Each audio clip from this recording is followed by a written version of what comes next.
This tutorial is for 3rd grade, Module 3, Lesson 20. In this lesson, we're going to use the associative property to help us find the answer when we are multiplying by multiples of 10. The associative property is a grouping property that helps us break numbers apart and change how we multiply them. You can see what I mean with this example. We've started with 3 times 50. 3 times 50 can be thought of as 3 times 5 times 10, because 50 is 5 times 10. I've taken those same numbers and I've regrouped them over here.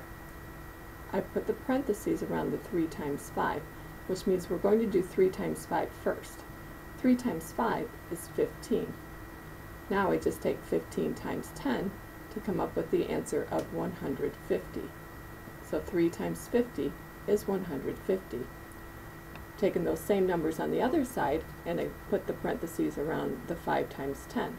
That means we'll do 5 times 10 first. 5 times 10 is 50.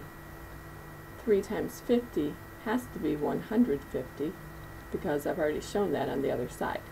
So by breaking the problem apart in the way that we did the first time, it can help us come up with the final answer when we're multiplying by that greater number of 50.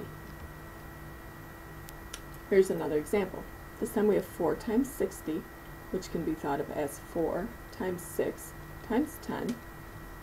I've moved my parentheses around the 4 times 6 on the first part of the problem. We'll do that part first. 4 times 6 is 24. Now I just have to take 24 times 10. 24 times 10 is 240. And we'll see how that works out on the second part of the problem.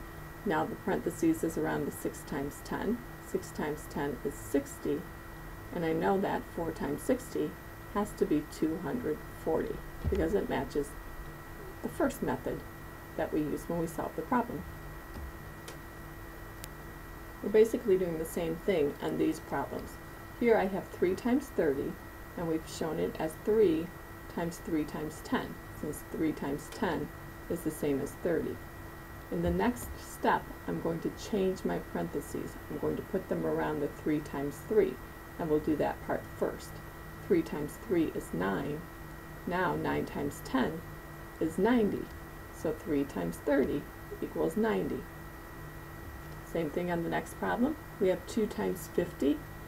2 times 50 is the same as 2 times 5 times 10, because 5 times 10 is the same as 50. I'm going to move those parentheses, and I'm going to do 2 times 5 first. 2 times 5 is 10.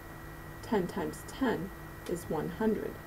And that tells me 2 times 50 is 100.